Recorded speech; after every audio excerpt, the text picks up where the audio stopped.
These have been found to cause mass sterilization. Now, the truth of the matter is that this is so. There is a company, American company called Epicite. Epicite invented a way to insert a gene that will sterilize people.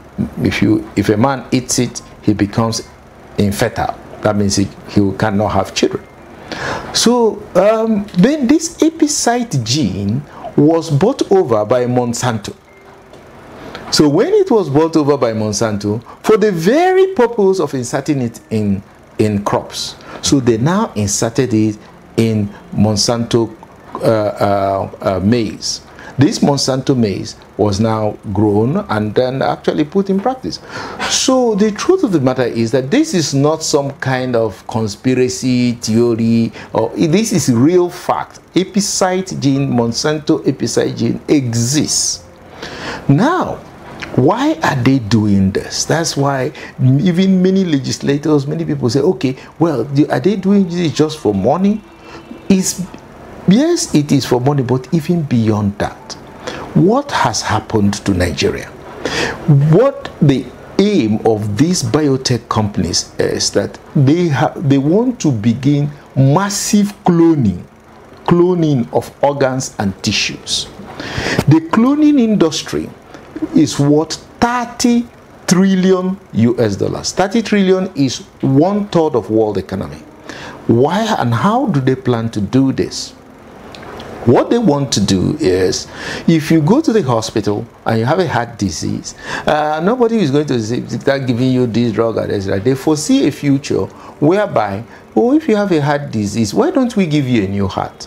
So what the doctor has to do will be just to put an ultrasound device or whatever that will allow him to see the heart, and he will insert a small needle and take a cell from it. That cell can send back to the biotech companies. These biotech companies will take that cell from that diseased heart and insert it into an ovarian cell, the egg of a woman. So that ovarian egg will now be used to clone it in a tissue culture. So that heart cell that it took contains the genetic material of the heart of that person. Then the egg of the woman, who they take out the nucleus, will now be what will provide the tissue so it can grow into a heart. After culturing the heart, they send it back to the doctor for transplantation to that person. Maybe he paid the $5 million or $3 million, no matter the amount. Mm-hmm. So this business is looked at as the organ cloning business. I recently made a video of this Nigerian professor who was giving very, very important information, important in terms of life, because he thinks and he believes, I also believe, and you should believe also, that we have Bill Gates' agendas that are happening here in Africa. Bill Gates has turned Africa into his own playground. He has turned Africans into his own, guinea pigs. And this is something that Africans should worry so much about. Now, Bill Gates you heard that he is planning to make an organ regeneration program in a way that if your heart has a problem or if your lungs have a problem, you can be able to go to his laboratories. He can be able to give you a brand new heart which matches your DNA. So we won't have the roles of donors. We won't have compatibility issues like the ones we are facing in modern times. Bill Gates is planning to do this by supplying himself with eggs, women eggs. I'm told they're called ovaries, yes. He's planning to do something with the women ovaries to help with achieving his regeneration program of organs. Now, there's this doctor, the same doctor I showed you in the previous video. He's going to elongate, he's going to elaborate as well the roles and the dangers of this practice to Africans. Because, why is it being brought to Africans? Why is he not doing it in Europe? Why is he not doing it in America? Why is Africa easy?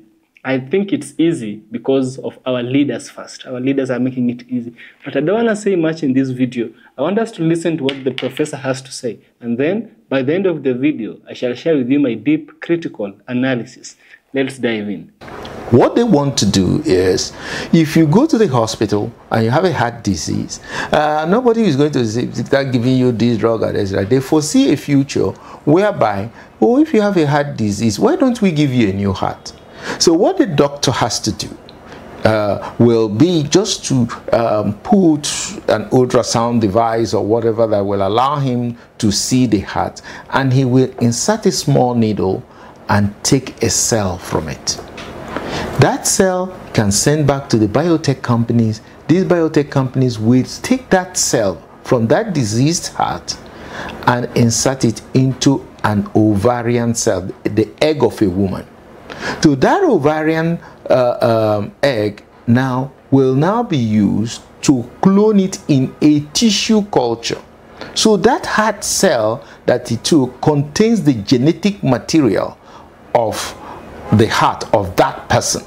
Then the egg of the woman, who they take out the nucleus, will now be what will provide the tissue so it can grow into a heart.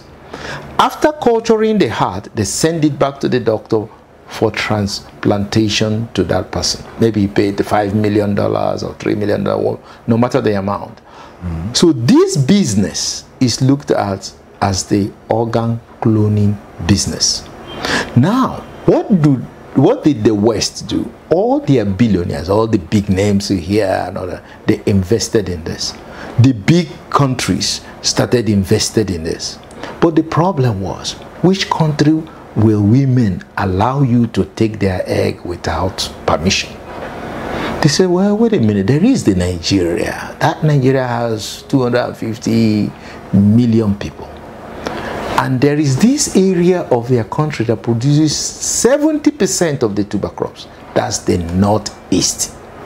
So, so what we do? What we will do is that we will breed these mercenaries.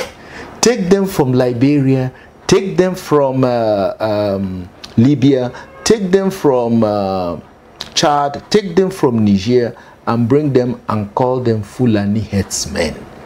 Okay. So they breeded these people and called them Boko Haram. There is an insurgency, it's an Islamic fight, when most of these people have nothing to do with Islam. Some of them are just mercenaries who work for money. They were paying them as high as $10,000 a month for their offices. They breed them, they brought them through the borders of these countries surrounding us, Niger Republic, Chad, and some of those northern countries. They brought them in, and then they started this whole campaign called the Boko Haram. Who was training them? They have a private army. The private army is called Blackwater. Okay, they try to rename it XE Academy. No, the billionaires and the biotech companies bought this company, Blackwater. Where is it based? The Blackwater? It's an American company, security company. They were doing security work for Pentagon in Iraq, and those ones kicked them out. When they kicked them out, when they found out they were causing the violence, they kicked them out. And why they were causing the violence was to prolong their contracts. So they kicked them out, and then they had nowhere to go, and the billionaires bought them. And then they started training these mercenaries. So what you're saying in effect, sir, is that the Boko Haram fight we are experiencing in Nigeria is the result of the handiwork of the biotech companies. Biotech companies. It has nothing to do with any Islamic terrorism. Let me tell you why. You look at the statistics. There is this U.S. entity called Council on Foreign Relations. Okay. And they did an audit which was submitted by different bodies between 2015 and 2018. 37,500 people were killed by Boko Haram. 32,000 of those people were Muslims. 5,500 were Christians. So 85% of the victims were Muslims. Only 15% were Christians. And in states like Zamfara, 60% of the victims were Hausa. 40% were Fulani. So how can you You want to spread Islam and you're killing 85% of Islamic people. Makes no sense. These people were mercenaries. Some of the mercenaries are even from South Africa. Some of them from different countries. So these mercenaries were brought in from everywhere and paid in order to come to Nigeria. And how are they tracking the farmers? And how do we know this? Are we just talking? No. Bill Gates, or Bill and Melinda Gates Foundation, gave a grant of 2 billion naira to Nigerian farmers, that this money will be used to pay the natural seed growers in their communities. So if the farmer of the farmers, we call them. So these farmers are those who grow the seeds which other farmers come to buy and then plant, but they are natural. So these natural seed growers, we are now told, we will pay you with anybody that comes. Don't bother collecting money from them. We will pay you as far as you register it and all that, and you register their numbers. So they gave them cell phones, which are called electronic wallet, to all the farmers. So 14 million cell phones were funded by Bill Gates. These cell phones have what we call the GPS and NFC technologies that can locate anybody from anywhere in the world to the nearest meter. Okay. So these farmers carried these cell phones and people were coming to buy from them. So with these cell phones, they could track the seed grower and of course the farmers who were carrying. So all the farmers who were carrying this so-called electronic wallet were being tracked all around the country. They knew who the seed growers were. So this data was passed on to these mercenaries who are called the so-called Boko Haram or herdsmen. Okay. They went using those coordinates to find the seed growers, kill them in their farms, and burn all their farms. Wow. And then the remaining of these farmers, they drove into IDP camps. Then they came as one NGO or the other, one international organization, and came to the farms, to the camps, and gave them the so-called improved seeds. The improved seeds were the GMOs. Then the biotech companies' improved seeds were GMOs. They came to the farm, well, we are trying to help you resettle and rehabilitate you. They gave them these improved seeds. So by so doing, they now haven't wiped out practically all the natural seed growers. Now, driving the other farmers to the IDP camps, coming to the IDP camps, giving them these GMO seeds, then they allow the farmers to go back to their farms and plant these GMO seeds. Immediately they have finished the first planting season, they have captured the food security. So because the next season, they will need to go back to them. So now, what they plan going forward is that when they go back to them to ask for these seeds, they will tell them, okay, you have to pay 50,000 for a sachet. They say, oh no, we don't have 50,000. You say, you don't have 50,000. So, okay, you know what we'll do? We'll tell you to, your wife, your daughters, they should go to a nearby clinic, which they will tell them which, and then donate their ovarian eggs. Because they need 100 million ovarian eggs to perfect a procedure we call somatic cell nuclear transfer. This somatic cell nuclear transfer is a way of taking the nucleus of the diseased organ and putting it in the ovarian egg and then letting it grow. That is a manual process, so it wastes a lot of ovarian eggs.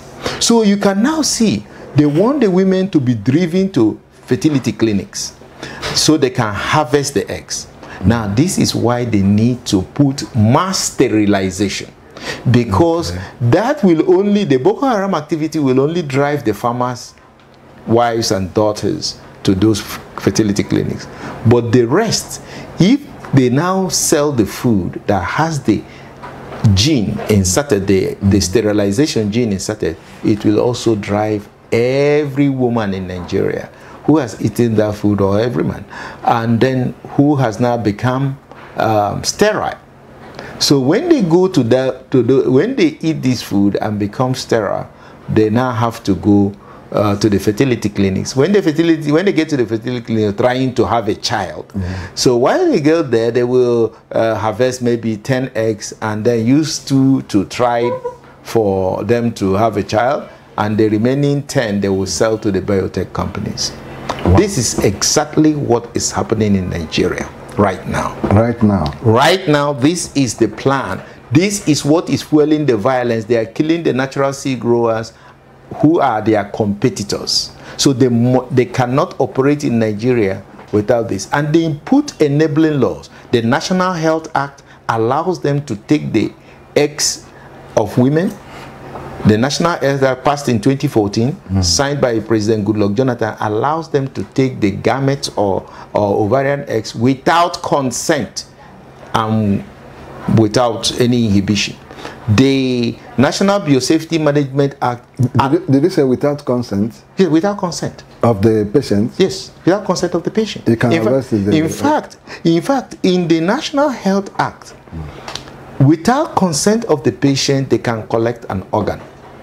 Now, the law says, in both in section 48 and 51, it says that in the case of emergency, the organ can be harvested without consent. Now, in medicine, in anywhere in the world, what doctors do and nurses and pharmacists do in the hospital is emergency. Almost every case can be tagged an emergency, and in order to make sure that everybody will claim an emergency when they come to the hospital, they make emergency treatment free. Okay. So if emergency treatment is free, and then you go to this hospital and where they will harvest the egg, they don't need to ask you. You are waiving the emergency. If you say you are come for emergency, you waive the cost. Yeah. But at the same time, you have automatically paid for it with your organ. So this is the crime they committed in the National Health Act, and passed it, and actually legislated that 2 years after there will be no Nigerian clinics. So what do we have? Now, they planned to put 260 hospitals built by Bill Gates in Nigeria to replace all our hospital networks. I was personally present when they raised the issue of all the private facilities in Nigeria, all the laboratories, all the pharmacies leaving the healthcare business, only for them to dominate the healthcare business and then harvest the organs of our people, because that's what is in the law. So this is the greatest crime.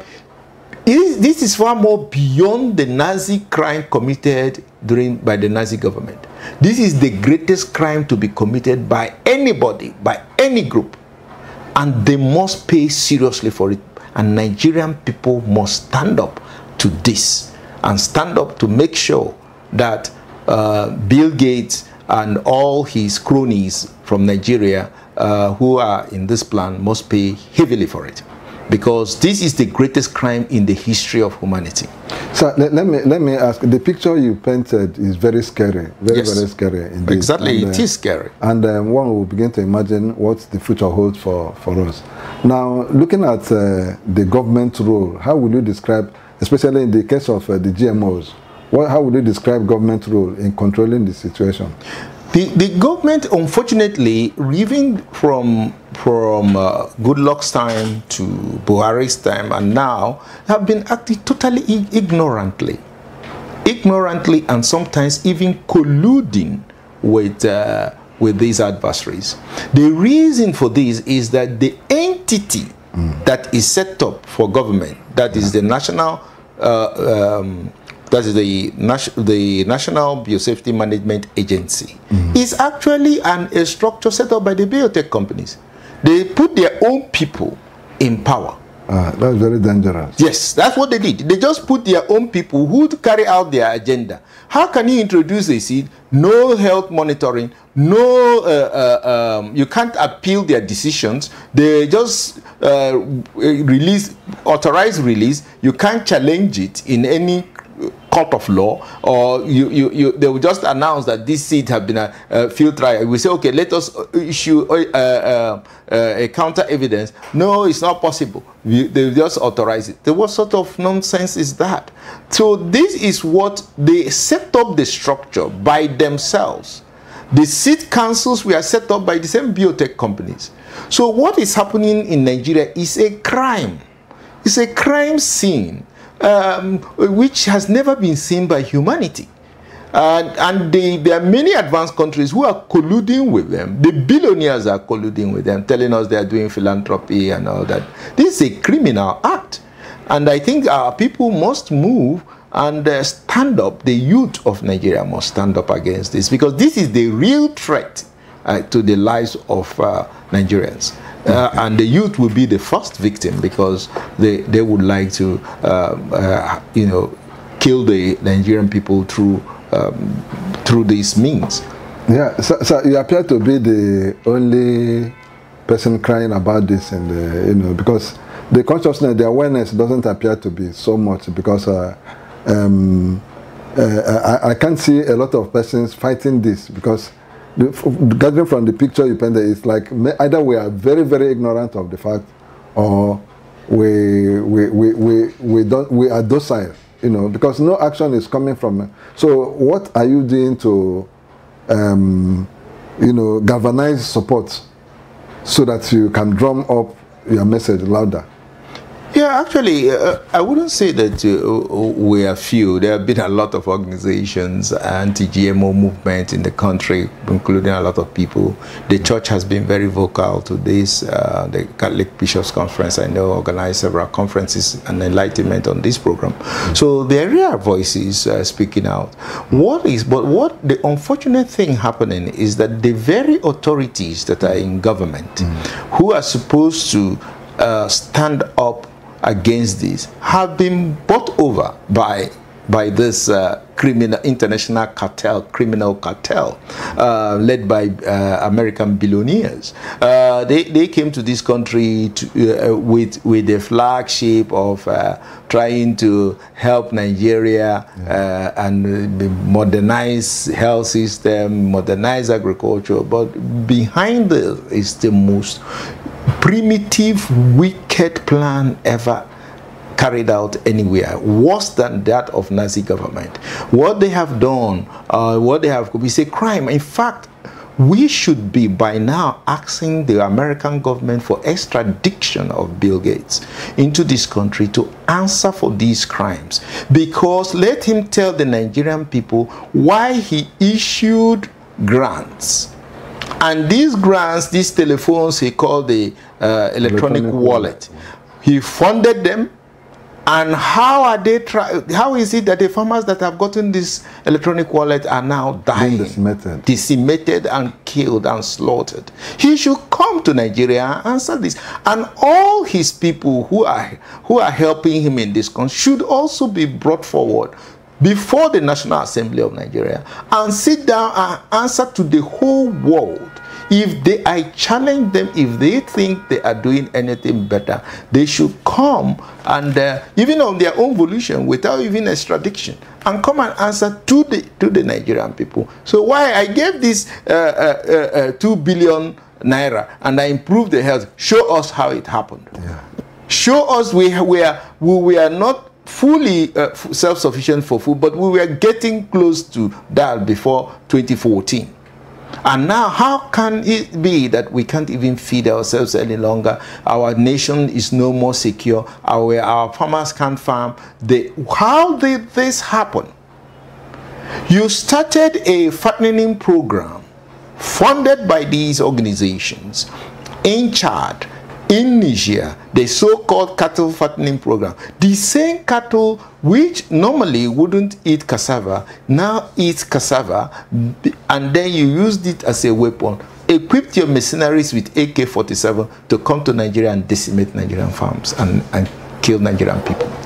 How did this happen? Your funding was what was used for the cattle fattening program. He should come before the Nigerian people and answer. And all those people, all those organizations who are backing him should also come, because this is high treason. This is a charge of high treason for any Nigerian to be supporting this program under no matter the guise. They put in the Ministry of Environment, they put their own people in the Biosafety Management Agency, approving unhealthy. It is without doubt and with no question that human cloning, any part of human cloning that seeks to eradicate another human in order to preserve the life of another human, is unethical, because the rule is this: there is no human life that is greater than the other. And also we have the golden rule. The golden rule states that do to others what you'd want others to do unto you. The question of human cloning intertwines different aspects of society. The first, it touches on the aspect of philosophy, it touches on the aspect of religion, and then it touches on the aspect of science. In the aspect of philosophy, it touches on the aesthetics of morals. Is it moral to think one human life is better than the other? Is it moral to you? And also we have the part of religion. Religion has its own stand. Religion tends to be objective with no favoritism. Because when we speak of religion, we have a character of God. God is the supreme being, and everything he says is objective, and that is the rule that should be followed. And then we have science. Science is always something which is changing with the time. Science tends to feed the majority. It tends to lean on the side of the majority good. Now, you need to sit back and ask yourself this question. Whatever the doctor has said right now, if it were your parent that was to be taken their ovaries and being used, the ovaries are being used to feed a laboratory experiment, and this laboratory experiment is going to bring about a white person who is going to always, he's not aging. Human beings were created to age. We have expiry on this world. Now, if somebody comes about and says, I don't want to die, I want to live forever, and if I want to live forever, I want to go to Africa. If I go to Africa, those women, I want to take their eggs. Their eggs will be helped. The eggs will be used to help me generate a new heart or a new kidney or a new lungs, whatever thing they're experiencing. You understand? It is good that we have people like the doctor who are able to bring this information out to the public. Because as I always say, truth shall always be exposed. Truth shall always be representing itself, no matter how much hiding. People might be hiding their dark deeds, like the ones you've seen here. Now, I want us to discuss the depth of this experiment that Bill Gates is trying to press on Africans. First of all, you see, human cloning isn't quite like ordering a customized latte, coffee, or whichever thing you might want to order in the hotel. It is venturing into uncharted waters where science meets philosophy and ethical dilemmas abound. When we talk about cloning, taking ovaries from human beings in this case, we are not just imagining a sci-fi scenario with identical twins popping out of the test tubes. We are pondering the creation of genetically identical copies of human beings and their organs. Cloning does not just have to be full human being. Whatever Bill Gates is trying to do is trying to make some people pay for the lives of other people. And that is not right. That is very not right. You know, the first instance of cloning is not so recent. It's something which is of the past. Scientists have managed to clone a ship. The ship was called Dolly. And from this Dolly and its cloning, a concept was given birth to. This concept is called the Dolly effect. Remember Dolly the ship. Back in 1996, she strutted onto the scientific stage as the first mammal successfully cloned from an adult cell. The world buzzed with excitement, thinking, hey, maybe we'll clone human beings next. With human beings, that's different. It's very different. Like the Most High made us in a way that you can never ever bypass the process of aging. You can never bypass that. It will always catch up with you.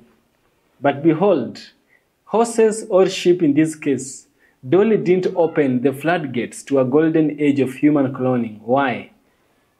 Because scientists managed to clone a sheep, does it make it easy to clone a human being? With a human being, we have things which are different. Aha!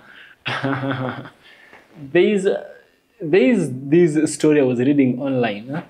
There was this professor and his class. He was discussing about, after those serial killers attend to their victims, and after they have unalived them, you know what happens next?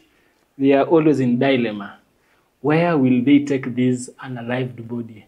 They are always asking themselves, where will we take this unalived body? And it's always the biggest dilemma for those serial killers or whoever does this evil act. The dilemma of disposing a human body is one thing which is very, very, very, very, very serious and very, very difficult. God made it so. And so recently, we had a situation in Kenya, just here in my country. There's a place in Mombasa. Mombasa is in the west part of Kenya, eastern part of Kenya. The east, the Indian Ocean actually. There's a place called Shakahola, and there was this pastor who brainwashed his people. So he brainwashed them that they starve and they'll go and meet Jesus Christ in heaven, which is wrong. Jesus Christ himself warns of, the Son of God warns of such kind of leaders. That's not the point today. The point is, this person brainwashed his congregation until they started starving and dying. At the moment they started dying, they were being piled on top of the other, one on top of the other. We had like 100 people who knew that after starving they are going to meet the Lord Jesus Christ. You know what happened? I don't know what happened after death, but the Bible tells us if you die in your sin, what happens to you? We know all that. The idea here is that these people died and their bodies, for a very long time, were never ever found. People were reporting lost relatives, lost sons, lost daughters, lost parents, never to be seen. It came a time, just a young farmer, a herds boy, found something and he started digging and he found these bodies. A herds boy is the one who stumbled upon these bodies. Bodies that were systematically, and there's a lot of mind which is always there when burying these. When it comes to 100 bodies plus, it's not just the work of one person. It's so many people who've come together. And so this herds boy, discovered something that these people who thought they were really smart and they hid their secrets, they came to be exposed and they said, we've been caught up with. You understand? Now the pastor came out and said, I'm the one who told them, but that is just the narrative. He was protecting some other people whom probably he was doing this for, or probably were helping him to bury these 100 bodies. 100 bodies is 100 human beings. It's very hard to hide a human body. Very, very hard. And so another day recently here in Kenya, we had people who were being killed and thrown into a quarry, killed and thrown into a quarry, killed and thrown into a quarry. Now one of the victims who was thrown into this quarry of very dirty water came in a dream and went to his sister and told them, why are you leaving me in the cold, sister? And he was whipping the sister, why the sister was leaving her in the cold. And he told her, I want you to come and get me out of this cold. In the dream now. In the dream, this girl was told the exact place in the quarry where she was having cold, where she was experiencing the cold. She was getting cold, whichever word you want to use. The following day, the sister went by where the dream was telling her to go, and he found her dead sister's body and many other bodies, 50 bodies inside. So how did it come to happen that people who were killed with no heads, their bodies came to be found with somebody who does not have, like, How? Like, the least person you expect is the person who comes to discover your secret. And that is the secret of the human body. The human body is very different from any other thing. The human body is very, very different. And so cloning it, just the same way they cloned the sheep, is very different. You see, it's very different. Just let's have the idea it's very different. Now, because they cloned Dolly, they thought they would clone another human being. A human being, that was wrong. Now, why is it wrong? The thing which Bill Gates is doing, why is it wrong? First of all, we will have loss of lives. Reproductive cloning in human beings comes with a hefty ethical price tag. The process carries a significant risk of loss of life. Imagine if our cloning experiment went awry, lives lost, hopes dashed.